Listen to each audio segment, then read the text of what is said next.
Have you ever noticed someone checking out your child? 1. Not my daughter, but my sister. This happened recently. I took my 10-year-old sister to Wendy's after a fun day of bike riding and playing tag at the park. After I ordered our food, I noticed a man standing a little too close to her, making her visibly uncomfortable. I motioned for her to come to me and she walked over, but the same man followed her. As he stood near us, I caught him looking at her and whistling, then making a shocked face.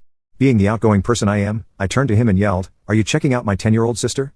My outburst drew the attention of others, including the store manager, a well-built guy, probably over 200 pounds, who came over and shouted at the man, "Get the hell out of my store, you sick F." Moral of the story, take care of your sister. 2. Yes, I have. My daughter has always been beautiful, even as a child, with golden hair and a sweet demeanor. One day we went to IHOP and as we walked in, I noticed a man with glasses watching my 5-year-old daughter out of the corner of my eye. Something about it immediately set off my internal alarm, but I tried to put it out of my mind as we ordered lunch. Halfway through our meal, my daughter said she needed to use the restroom. I asked if she wanted me to come with her, but she said no. The restrooms were down a short hallway near the entrance.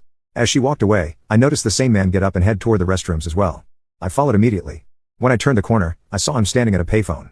He was holding the receiver to his ear, but wasn't speaking. Something about his stillness was deeply unsettling. I knocked on the restroom door and called out, "Hey, Wednesday, you okay?" She replied, "Yes." I said, "I'll just wait here for you." I stared at the man for nearly a full minute before he finally hung up the phone and walked away. Oddly, I didn't hear the coin drop sound that payphones made when a call was completed, which made it clear he wasn't actually using the phone. My daughter came out and we finished our lunch, but the man left the restaurant immediately and drove away in a car parked near the entrance. 3. It started with my oldest daughter when she was about 12 years old. She and her friends noticed it, too. Her middle school in Chicago was right next to a busy street, and men would sometimes stare at the girls. During recess, these men would be stopped at the traffic light near the schoolyard, and the girls began to notice a pattern. It was often dirty guys in work trucks who did the staring. 4. I am the child. When I was 14, I was walking through a strip mall with my mom, grandma, and little brother. As we passed a cafe, an older man couldn't take his eyes off me. He even started pointing at me. People often told me I looked older, but that was no excuse for his behavior.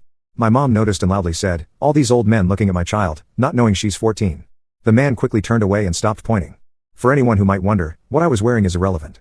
I was in jean shorts and an oversized t-shirt.